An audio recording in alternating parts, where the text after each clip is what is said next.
Hello and welcome to Commitment. I am going to stick my picture in the bottom just for now until I start blocking things. So let's see how it goes. All right. So before we can talk about commitment, we have to get a few terms down pat. The first one is motivation. Motivation is a need or desire that energizes behavior and directs it towards a goal. So food can be motivating, right? Or our hunger can be motivating, I should say. Sexual desire can be motivating. Success can be motivating. Belonging can be motivating. This is a wide range of motivations, isn't it? Right? Ranging from very biological, hunger and sexual motivation, to very psychological, success, belonging. And we've seen some of these motivations before on the Maslow's hierarchy of needs. Needs are oftentimes a substitute word for motivation. You'll see that it's in the definition of motivation that I'm providing right now. So there are different perspectives on motivation, and a lot of times you can kind of break them down based on, are they biological motivations or are they psychological ones? But let's look at one perspective. So we've got let's talk about hunger, right? So we've got low blood sugar.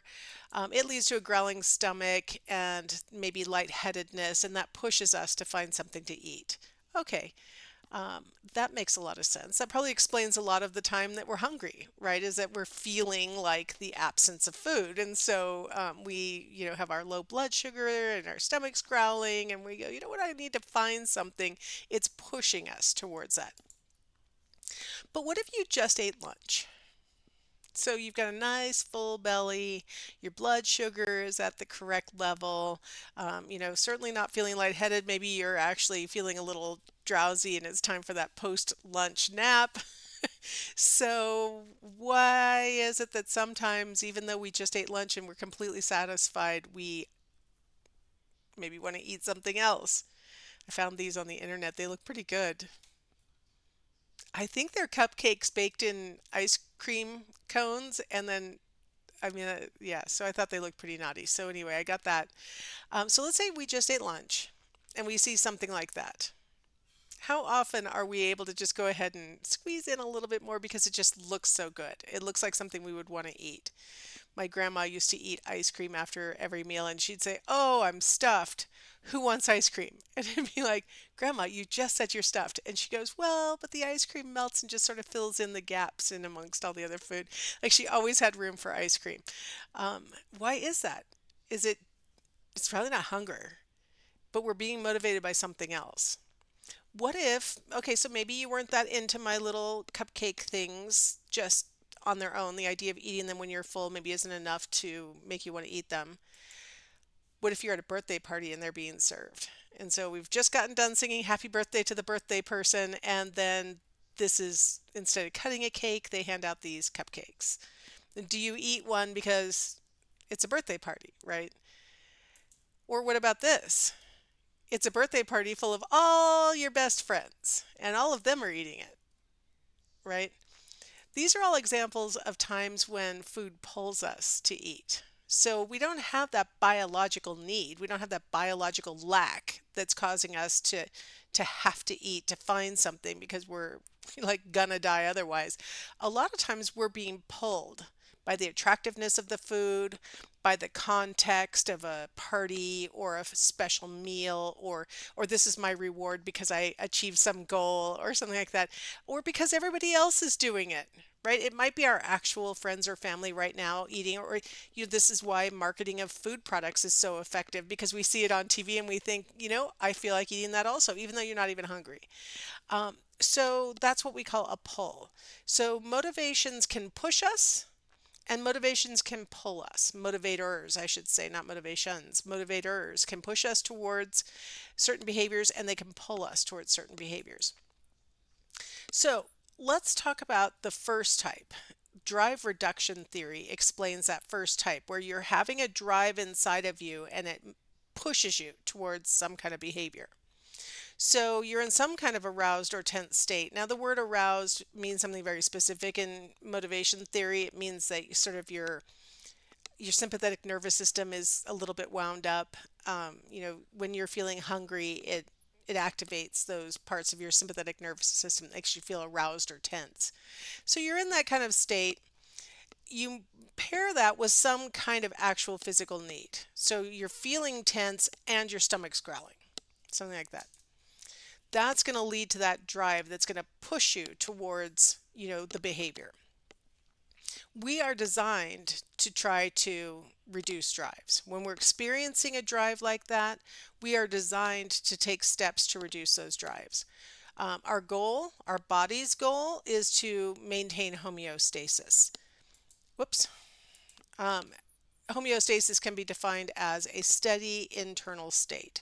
So our body wants to be always at the perfect internal state where we've got the right amount of glucose free floating in our bloodstream, that we're well rested enough, that we've drunk enough water, that we've got enough electrolytes and all the things that we need in our blood. Like, we want to be perfect all the time, but of course that's not how the world works, right?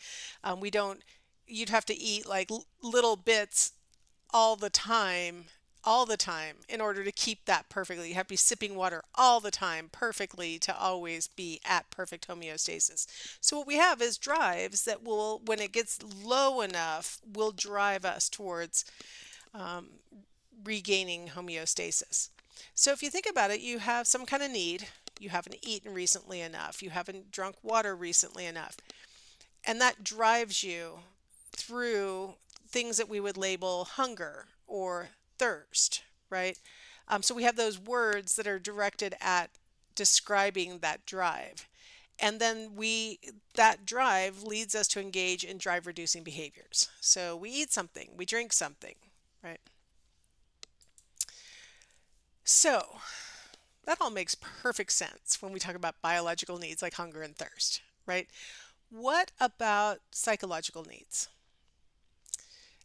Here we have a group of monkeys who are playing with the little locks that are on their enclosure. If you look to the left of the screen, you see like a little tilted piece of wood that they could climb up. Like, there's toys in there for these monkeys to be playing with, but they're over here playing with the locks on the enclosure. Why? What are they doing? They're seeking optimal arousal cognitively. They are doing things that will make them feel homeostasis cognitively. When we are experiencing curiosity, or if we're feeling like we want to experience something novel, it actually is arousing to us, just like hunger is arousing to us or thirst is arousing to us. And so the fact that humans and other primates are what we call infovores, these are people who seek knowledge, info being information, and then vores, a little play on that's what we consume. We want to know stuff. And so we have a lot of curiosity and we like new things. Right? We want to try new things. And so do a lot of our primate cousins. They like new things. Of course, to a certain extent, we like routine. Obviously, that's comforting and stuff like that. But given that everything else is fine and stable in our lives, we do like novelty. We do like, knowing things just for the sake of knowing them. So Maslow's hierarchy of motives kind of describes some of what we've been talking about. Right? We've got the physiological needs, food, water, sex, these things that help us to stay alive, get our genes in the future, things like that. We have our safety needs, again, helps to keep us alive. But this is where that need for like comfort and stability comes from, right? Because we need a predictable, orderly world. We need things to not be jumping out of the bushes at us and all the time, right? Because we are not going to be able to turn to the next layer of needs if we're busy worried about our safety, right? The love and belongingness needs are, our needs for friendship, intimacy, trust, and acceptance, right? And so these are, according to Maslow, kind of basic needs. We need to feel like we're fitting in. I was listening to a book on tape the other day. It was like the history of, you know, um, our ancestors. And one of the things they talked about is what a threat to the very survival of an ancient person to be cast out from their group. Like what's the likelihood that you could survive by yourself? Pretty small. And so having friends and an intimate, relationship with, a romantic partner in cave days. I don't know if they called them romantic partners, but like a mate, um, having, your family around. These are things that help to contribute to security, right? You're more likely to live if you have those things. And so it kind of fits that Maslow saw those as part of the more basic needs. The esteem needs come next, which is where you're wanting to feel like you can respect yourself, other people respect you, you can display self-confidence when you have the esteem needs at least partially met. And then there is, of course, at the top, the self-actualizing needs, which is, personal growth and development, becoming your best self. Here's what I wanted to add to your understanding of Maslow's hierarchy of motives. He called the bottom three what he called deficiency motives, where if they are lacking, you will return to that earlier stage and work on that stage because that the needs of that stage aren't being met adequately. The upper two he called growth needs. And those are sort of like if you have the deficiency needs adequately met, you may have enough resources cognitively, emotionally, and so on, motivation wise, to turn to the growth needs. Self actualization being the one that most people sacrifice most of the time. Most of us are bound up in love and belonging and then esteem needs. And we maybe make little forays into the self-actualization needs, but we spend most of our time because we have mostly, for the average American, according to Maslow, the physiological and the safety needs are met well enough that then they are putting most of their energy into love and belonging. And then if that is met well enough, then they worry about self-esteem and respect and those kinds of things, according to Maslow. So that's kind of an interesting little thing to add on to what was probably your knowledge of Maslow's hierarchy of motives anyway. This idea that those bottom three, and what's really, you might have thought of the physiological and safety maybe as deficiency needs anyway. Maybe you thought about it like that already. That, well, if you're feeling under threat or if you don't have enough to eat, that you're going to be spending time trying to make sure that you can get those things in order. Um, if, but you probably didn't think to lump love and belonging into that level of motive, right? Like it doesn't necessarily make sense, but it really does if you think about being isolated might be a threat to your very survival. You could kind of see where that would be more of a deficiency need, that you need to have trustworthy relationships, people who care about you. And of course, we're going to talk about friendships and stuff like that when we get to the last chapter in the book, but um, probably a pretty profound motive. And I think he illustrated that by calling it a deficiency need. All right, how about achievement motivation? I had success on the first slide. Achievement motivation is our desire for significant accomplishment. Um, so people vary on this. And it's not just vary as in what they consider to be an achievement. That's not what I mean by they vary on it. I mean that people vary on how motivated they are by achievement of any sort. So it could be, it's like a person who wants to be, state champion in their sport, or person who wants to get all A's in class, or person who wants to ultimately be CEO at work, or whatever. That's what we would call people who are striving for achievement, as opposed to people who are lower on the need for achievement, maybe saying, I just want to be on the team and I just want to pass my classes and I want a good, stable job. Like that's a person who's lower on achievement motivation. They have other motives that are driving them. Okay. So those people who are high in the need for achievement in any subject, topic, or whatever tend to display certain kinds of tasks, preference for certain kinds of tasks. They have a preference for tasks that require skill and effort. Oh, I'm blocking it. Let me get out of here. Sorry. There we go. Get out of your way. All right. They tend to prefer tasks that require skill and effort. And they like tasks that have a risk of failure.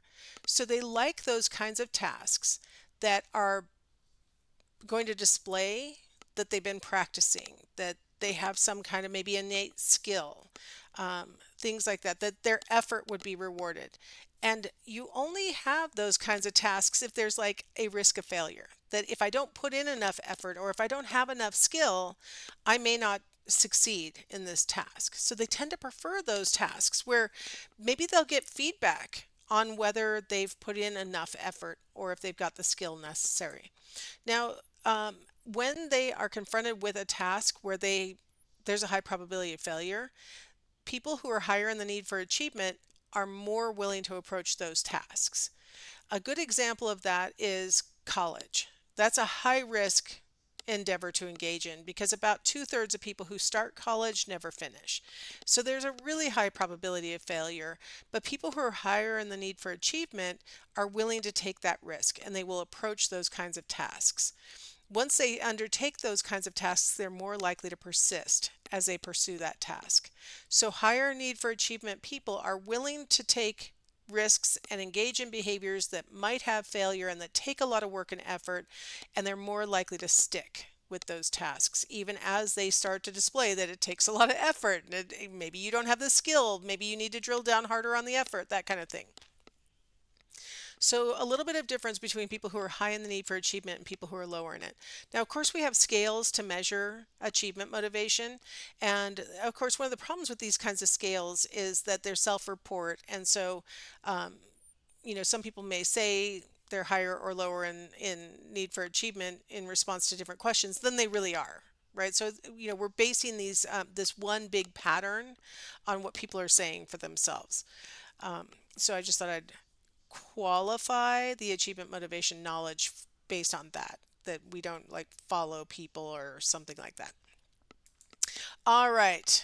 Need for achievement very naturally segues into the motivation to work, and so I'm going to pick up in the next video talking about motivation to work.